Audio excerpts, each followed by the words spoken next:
ini mohon maaf nih, mohon maaf sekali saya sama Pak Gubernur Aceh. Anda itu kesannya nggak berpikir untuk Aceh. Jadi seolah-olah semua diserahkan pada sekda. Yang sekdanya, mohon maaf, saya ngelihat mulai ini mengambil hati ke atas, menyakiti hati yang di bawah. Nah, blunder terakhir bicara Ingub ini. Ingub ini lebih mengedepankan kekuasaan ya. Lebih mengedepankan kekuasaan. Ini gua nih. Maksudnya gimana? Bahaya secara publik ya, psikologi massa. Kalau sekdanya dan gubernurnya tahu psikologi massa, begitu semakin diancam, rakyat nanti ketika jatah rakyat ya, setelah nakes ini kan rakyat kemudian di bulan 6 itu, rakyat juga takut.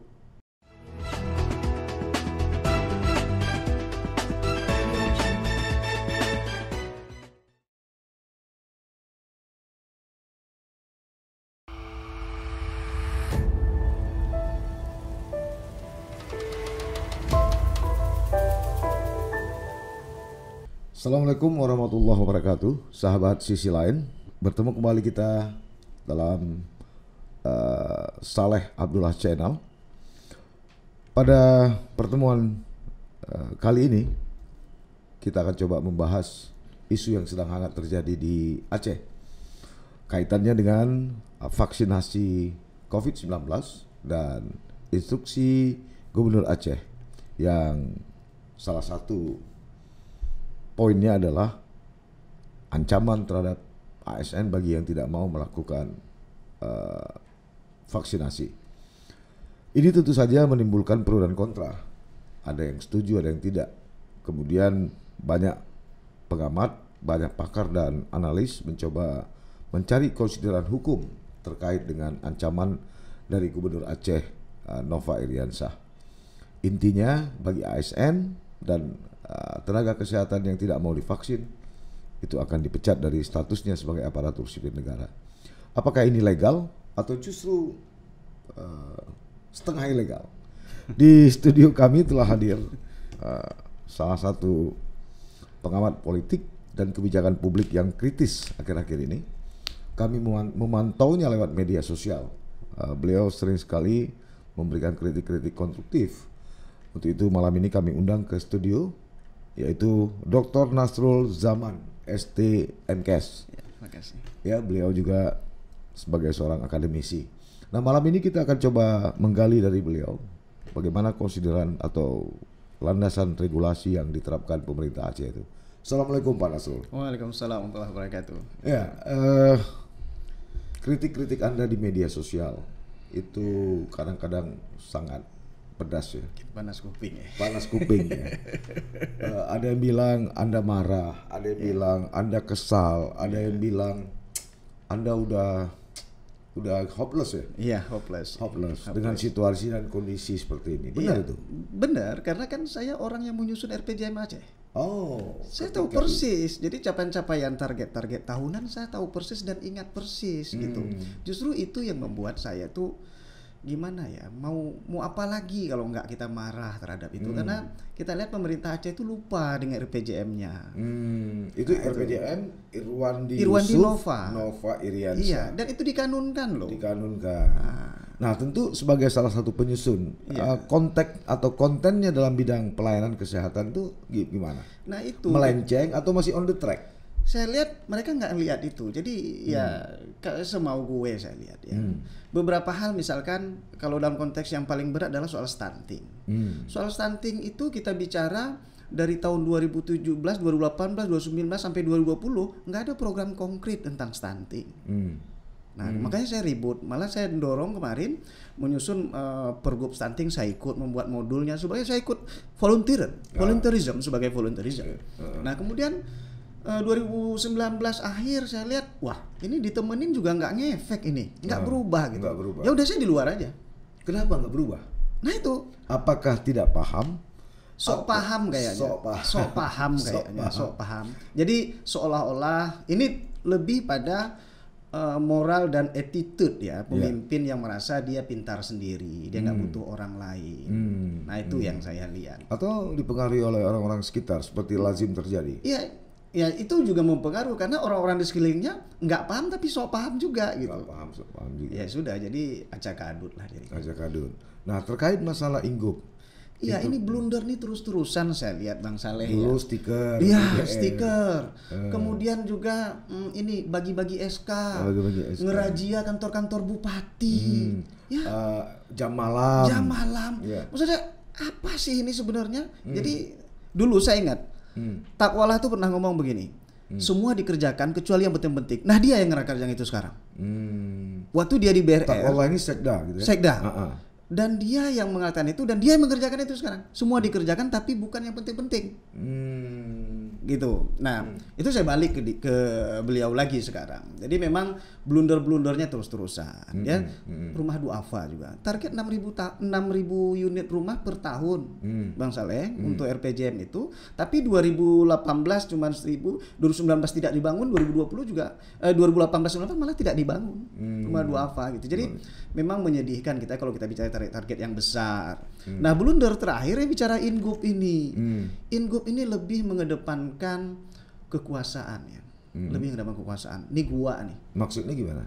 Ya begini, jadi coba kita baca. Saya nggak pernah baca di dunia ini ada instruksi pemimpin yang lengkap sama formnya udah ditandatangani oleh gubernurnya.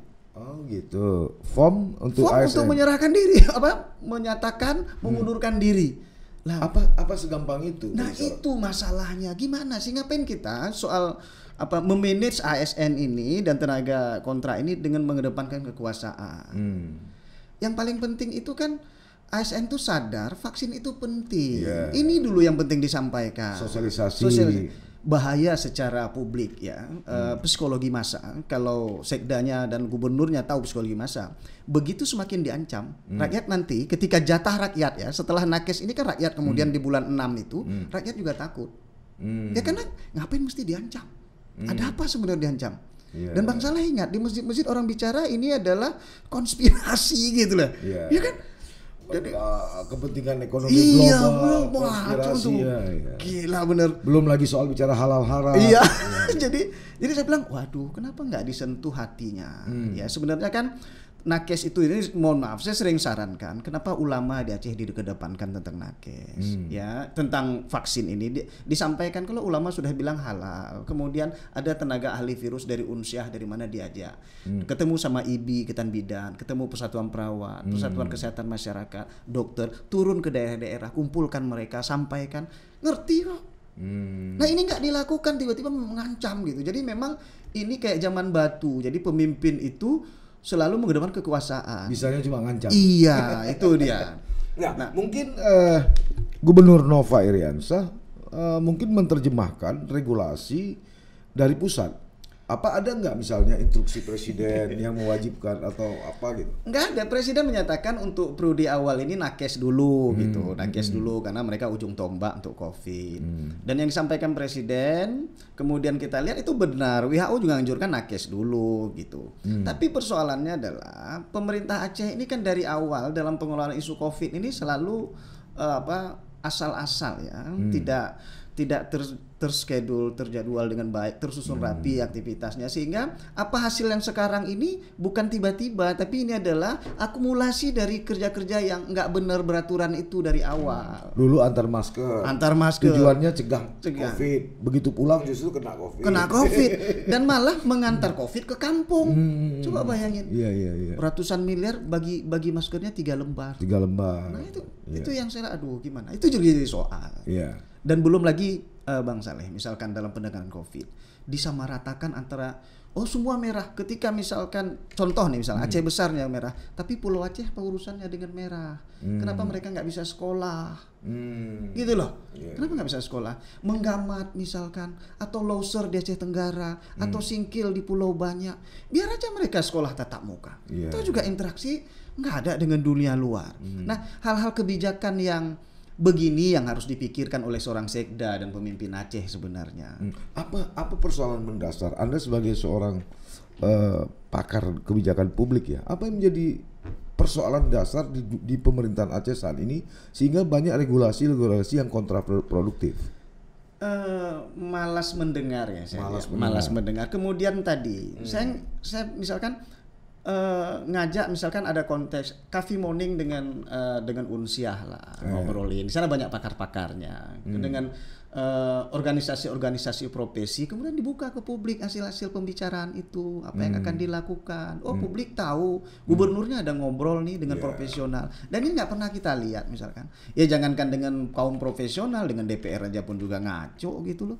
Malah lebih sering tampil hanya untuk meresmikan kapal aja hebat gitu ya. Itu berulang-ulang ya. Iya betul. Jadi seolah-olah ini mohon maaf sekali saya sama Pak Gubernur Aceh.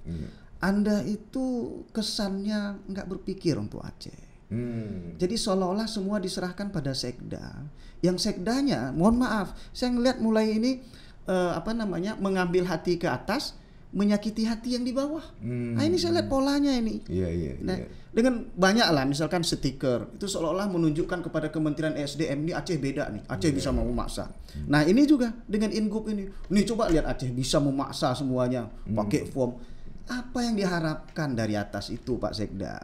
Saya yakin sekali dari pilihan kata, pilihan bahasa, ini adalah bahasa-bahasanya Sekda saya lihat. Iya. Dari beberapa peristiwa ya. Dan kayaknya suka betul dengan istilah-istilah gemas. Gemas, geramas apa lagi seragam gitu ya, seragam. Kayak gitu tuh. Yang sebenarnya itu sudah nggak berlaku lagi sekarang ya. Iya, jadi ada soal dalam konteks Covid. Yang pertama adalah bagaimana pendidikan ini formal informal untuk meningkatkan pengetahuan masyarakat. Kalau masyarakat sudah tahu, maka dia akan sadar. Kalau dia sudah sadar, maka dia berpartisipasi. Nah, di Aceh tahap mana yang ada kita lakukan, Bang Saleh? Dalam tahap pendidikan informal seolah-olah nih, mohon maaf saya sekali nih Pak Gubernur Aceh, pemerintah Aceh, memasang spanduk seolah programnya sudah berhasil. Iya. Jadi program yang pemerintah Aceh program pasang spanduk. Itu sampai ke menasah-menasah ada spanduknya. Tapi kita tanya di mobil juga ya. Iya di mana-mana.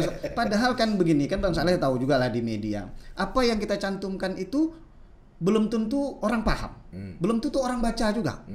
Gambarnya belum tentu menarik, tulisannya belum tentu bisa dilihat, sebagainya. Banyak faktor sekali yang sehingga baliho, pamflet dan itu bisa menyadarkan orang. Belum lagi kalau kita lihat di jalan-jalan tulisannya kecil-kecil loh. Jadi sambil lewat kita nggak baca juga. Jadi terkesan baliho-baliho itu hanya untuk menghabiskan uang aja, menghabiskan anggaran. Saya juga melihatnya begitu. Kenapa sih misalnya gubernur nggak datang ke kampus, bertemu sama mahasiswa, ya kan, bertemu dengan anak-anak SMA, pergi ke pasar-pasar gitu, melihat langsung gitu ya. Tapi kayaknya itu agak berat dilakukan oleh seorang Nova Iriansyah ya. Sangat elitis ya kesannya. Kesannya begitu. Karena sebenarnya gini, kalau dalam konteks misalkan tadi pendidikan formal dan informal, tadi kan Bang Saleh bilang mahasiswa. Ini saya bilang dalam konteks stunting. Jadi saya pernah bantu UIN itu untuk membuat praktek UIN Araniri. Praktek KKN mereka tuh tematik stunting. Jadi ada sekitar 600 orang. Itu seluruh benar meriah masuk setiap desa, kemudian kita kampanye stunting. Dan luar biasa itu. Nah, kenapa itu tidak dilakukan oleh pemerintah Aceh dengan Unsyah, dengan UTU, dengan yang lain? Saya melihat ada 126.000 mahasiswa stunting yang bisa dikerahkan untuk itu. Ya termasuk untuk Covid juga kalau memang mau dilakukan. Nah gitu. Kemudian ada sekitar 6.000-an dosen. Kampus itu 120 kampus loh Bang Saleh untuk Aceh. Jumlah kampus ya? Jumlah kampus. Kalau itu digerakkan secara masif, tapi kasihlah anggarannya. Gitu ya nggak apa-apa. Tapi udah ada anggaran untuk OKP, ormas dan mahasiswa. Ya, tentang itu saya ingin bilang. Saya sebenarnya di Maret, di April itu menyarankan itu Bang Saleh. Menyarankan itu. Agar untuk ormas itu bisa bergerak di lapangan. Nah mereka punya dukungan dan sebagainya. Sehingga sosialisasi bagus. Tetapi dilakukan di Desember ketika topiknya topik vaksin. Nah, tetapi masih bicara Covid, harusnya yang didorong adalah vaksin. Proses penyadaran agar masyarakat mau divaksin. Jadi kontennya jadi hilang ya. Jadi hilang. Kemudian juga harusnya ada modulnya, sehingga bagaimana strategi turun ke lapangan itu dikasih itu. Dikasih duit, dikasih strateginya, dikasih cara, dikasih modulnya. Nah itu yang diajarin, di training mereka dulu OKP ini untuk turun ke lapangan. Tapi kalau di training terlalu lama, sementara kalau terlalu lama di training kan nggak bisa secepat itu menghabiskan anggaran kan? Itu lain babnya lain tuh Bang. Babnya lain. Kalau kan kejar tayang juga kan. Nah, itu yang jadi soal di situ, kejar tayang di situ yang kita. Jadi kalau sebenarnya dibagi di Juni saya pikir efektif lah ya. Efektif mereka turun ke daerah tuh cakupan peningkatan kesadaran itu, pendidikan informal itu menjadi lebih luas dan lebih besar. Tapi seperti hasil riset kami ya, dari jumlah ormas OKP itu saya kok jadi khawatir. Jangankan mereka melakukan kampanye nyata ke lapangan, untuk ikut upacara 17 Agustus di Belang Padang aja batang hidungnya itu nggak kelihatan gitu loh. Oh iya, itu yang itu. Misalkan katanya untuk Papan COVID, nama ya? Kayak untuk COVID, ngerti pun nggak ada yang untuk COVID. Ini mohon maaf saya Bang Khalid. Jadi mendaftar, ada dibuka peluang ya daftar deh, ada duit kan. Tapi apa setelah itu so what gitu loh. Jadi harusnya kan diajari, oh kalian melakukan begini ya, laporan kalian begini, nanti cakupannya harus sekian, wilayah, pembagian wilayah, sebagainya. Baik, ini kembali lagi ke soal instruksi gubernur yang mengancam ASN atau nakes apabila tidak mau divaksin ya. Ancamannya itu pecat. Saya lihat di depan Anda itu ada buku undang-undang aparatur sipil negara. Maksudnya apa ini? Ya sebenarnya ingin menunjukkan jangan kebablasan lah dalam pengelolaan ASN. Jadi jangan mentang-mentang jadi bos. Memang sekda itu adalah pimpinan tertinggi ASN di provinsi. Nah tapi nggak boleh semena-mena, ada aturannya. Ini misalkan Undang-Undang Nomor 14 tentang ASN, kemudian ada PP 53 2010 yang disempurnakan dengan PP 11 tahun 2017. Nggak ada satupun menyatakan pola-pola yang begini. Nggak ada konsiderannya. Nggak ada. Mana mungkin dikasih form langsung kemudian harus teken, udah ada tanda tangan gubernur di situ. Gubernur kita ini murahan apa? Apa isi form ini? Lah bayangkan saya pernyataan bersedia untuk berhenti jika karena tidak divaksin. Terus gubernur udah teken di situ di formnya. Oh gitu? Iya. Wah menarik itu kalau ada data. Jadi kan rendah banget gubernur kita ini. Artinya dia udah neken duluan sebelum ASN neken. Saya menjadi bingung ya, beberapa fakta, beberapa kejadian seolah-olah publik menilai seperti itu. Seolah-olah gubernur tidak paham, dia dijerumuskan dalam tanda petik. Tapi apakah ini bukan strategi Nova sendiri? Dia nggak memakai tangannya sendiri, pakai tangan orang. Jadi kalau udah komplain seperti ini, ya yang disalahkan orang lain kan. Bisa dia enjoy, dia menikmati itu bisa. Dia happy dengan itu mungkin, happy dengan itu. Harusnya kan dia panggil dalam konteks misalkan kemarin tentang ini, mohon maaf nih Pak Gubernur juga Sekda misalkan dalam 2 tahun peningkatan harta yang signifikan itu. Iya, yang di KPK. Harusnya Nova sebagai gubernur perintahkan Sekda untuk menjawab itu. Pertanyaan publik itu. Bukan hanya Sekda kan, kadis-kadis. Iya, itulah kadis lain. Kadis yang ketahuan tuh 2 misalkan. Nah, 2 ini harus dijawab ke publik. Oh, ini sebenarnya kita sudah riset banyak itu. Iya. Terus dan itu kan harusnya terbuka Pak Nova. Nah, kalau Pak Nova ini mau cakep ya, kita lihat tuh luar biasa, dia perintahkan, dia buat surat perintah kepada Sekda dan kepada Eselon 2 untuk menjawab tuntutan masyarakat, menjelaskan dari mana hartanya dia dapat. Itu keren banget tuh. Baru itu clean government. Clean itu keren. Kita itu juga apresiasi kalau itu dilakukan. Nah, berkaitan dengan Inggup tadi, Bang. Ini ada yang mengerikan. ASN kita ini tentu takut untuk diberhentikan. Itu dia. Apalagi yang kontra. Ya, bayangkan Bang, jika misalkan ASN ini golongan 2, golongan 3 yang pendapatannya seberapalah di tingkat kabupaten lagi misalkan, ya, yang tidak pernah medical check up. Sebenarnya dia tahu dia termasuk dalam 16 penyakit yang kemudian dilarang divaksin oleh Permenkes. Dia masuk dalam situ, tapi dia nggak pernah di medical check, nggak ada periksa. Selama ini obat kampung dan sebagainya hanya golongan 2, golongan 3 gitu, apalagi pegawai kontrak. Karena takut dipecat divaksin. Kenapa enggak? Misalkan Inggup itu dinyatakan juga kalau terjadi apa-apa dalam tubuhnya, Sekda dan Gubernur bertanggung jawab. Berani nggak bikin gitu Inggup? Itu baru mantap. Jadi ASN dan pegawai kontrak terlindungi juga dengan Inggup itu. Jadi ini kan enggak. Atau bagi PNS yang dinyatakan penyakit krodit itu dikecualikan gitu ya. Memang dikecualikan. Memang itu di Inggup di poin 1 dikecualikan. Tapi bunyi itu dia ancamannya itu psikologinya terganggu. Betul Bang, betul. Jadi belum lagi apa-apa dia udah takut duluan. Jadi memang ya kita ngelihat lebih pada pendekatan kekuasaan kesewenang-wenangan kita. Nah, kalau bicara dalam tanda petik kesewenang-wenangan, ada nggak celah hukum tuh digugat? Inggup ini kan untuk internal ya. Nanti bisa ngeles aja. Memang aturan di PP 53 dan PP 11 tahun 2017 itu berkaitan dengan secara umum larang-larangan. Nanti disebutkan melanggar perintah atasan gitu sebenarnya. Jadi bisa dimasukkan di situ. Konsiderannya bisa di situ. Tapi kan maunya kita sebagai pemimpin itu bukan mencari celah salah bawahan. Jadi jangan punishment aja ya. Nggak boleh dong. Kita bagaimana menyadarkan bawahan supaya dia bisa bantu kita. Jangan lupa Nova ini dipilih dengan hati. Bukan dengan emosi. Kenapa dia sekarang emosi? Iya, kenapa dia sekarang emosi sama rakyatnya gitu. Jadi memang saya lihat ada salah kaprah, saya sebutkan Pak, ini terlalu mengedepankan kekuasaan lah ya. Harusnya dia panggil Sekda. Jangan berulang kali lah begini. Dan kita sebagai orang Aceh malu juga nih Bang Saleh. Kenapa? Kenapa malu? Malu dong, masa kita ujung tombak demokrasi Indonesia tapi pemimpinnya otoriter begini gitu loh.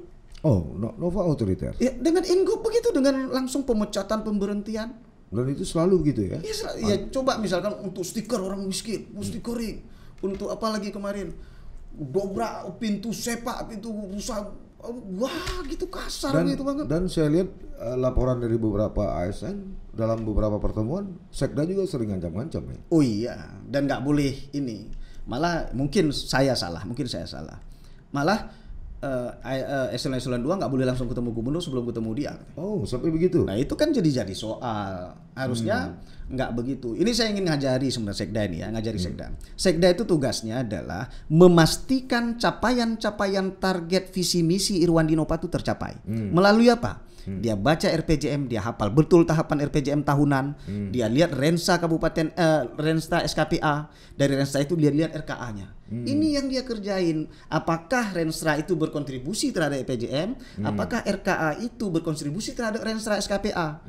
Nah, dia panggil dinasnya. Capaian-capaian kinerja jangan dilihat dari buku kerja. Ini kan cilaka lagi nih Bang Saleh. Coba bayangkan. Sekda eselon 1 juga memantau eselon 4. Ya kan? Sepertinya nggak punya kerjaan lain. Iya, gak ada kerjaan lain. Eselon 4 dia kerjain. Jadi kalau kita bilang misalnya seorang direktur mall atau apa, dia masih mantau parkir. Jadi itu secara psikologi kenapa sih? Apa memang dia kurang kerjaan atau memang ya tadi hanya menunjukkan kekuasaan dia. Dia berkuasa. Menunjukkan dia berkuasa. Ya statement coba lihat. Kalau tidak mau presentasi di depan saya ganti. Soal kuasa. Jadi selalu statementnya itu diiringi dengan ancaman. Saya dengan ancaman. Ini nggak mendidik sebenarnya. Kalau begini cara kepemimpinan kita nggak mendidik. Ini ada juga persoalan psikologi kayaknya. Iya, jadi ya banyak hal tergantung. ASN kita diganti sewenang-wenang ya. 8 kepala dinas itu dicopot tanpa tahu dia salahnya apa misalkan. BPKS setelah seleksi digugurkan. Itu kan jadi nggak baik juga tuh. Masyarakat adat misalkan MAA misalkan udah terpilih nggak nanti yang lain. Dalam konteks lain saya lihat waduh ini kok asal gitu. Iya, Pak Nasrul, saya atau mungkin yang lain ya. Saya pribadi ini mulai dari hampir semua gubernur, catatan gubernur. Tapi periode ini kayaknya agak lain ya. Iya, lainnya lain gitu ya. Lainnya lain. Ya, Irwandi dalam tanda petik lagi ya, agak gersa-gersu. Tapi dalam hal kebijakan lain dia agak lebih rasional. Gitu ya. Tapi ini kok agak aneh gitu ya. Ya tidak membuka ruang diskusi juga. Ada nggak kesan gubernur itu takut sama Sekda? Saya nggak ngelihat itu. Nggak ngelihat itu ya. Mungkin agak enjoy dengan sikap Sekda. Jadi kayak tadi Salman Saleh bilang, yang salah kan Sekdanya bukan saya. Atau sama-sama mereka memang suka tantangan. Begitu ada tantangan, adrenalinnya naik. Jadi memang mungkin saling melindungi aja. Saling melindungi ya. Tidak ada pun kita dengar ada desas-desus. Oh iya enggak. Jadi dari semua yang Anda ceritakan tadi, itu yang membuat Anda putus asa dengan kondisi. Iya, saya hopeless. Iya, saya hopeless Bang Saleh. Jadi dalam konteks waktu itu saya menyusun RPJM itu isu Aceh Sejahtera. Jadi saya hafal tuh target tahunannya. Kemudian saya menyarankan jadi 2018 sampai 2019 itu saya intens mendampingi isu kesehatan terutama stunting dengan Ibu Gubernur beberapa kali rapat dan sebagainya. Saya sebagai tim stunting Aceh mengurus kemarin kita membuat pergub tentang stunting, modulnya, semuanya saya lakukan. Sekarang masih saya nggak mau lagi terlibat karena mereka nggak peduli. Sekarang tidak ada terlibat apapun dalam nggak terlibat meski tenaga ahli misalnya. Dari awal saya nggak. Apa tadi itu yang dari awal nggak. Saya hanya volunteerism. Volunteerism. Jadi memang ini tanggung jawab keilmuan saja. Tanggung jawab keilmuan. Jadi saya menemani kemarin itu Ibu PLT, Dinas dan sebagainya hanya tanggung jawab keilmuan. Sebab ada tenaga ahli, ada apa lagi itu? Pensus ya, ada buzzer. Jadi ada tiga-tiganya enggak? Enggak, insya Allah. Jadi kalau misalnya Anda mengkritik segala macam ini atau tadi Anda mengatakan keputusasaan itu karena Anda paham soal bagaimana strategi pembangunan Aceh.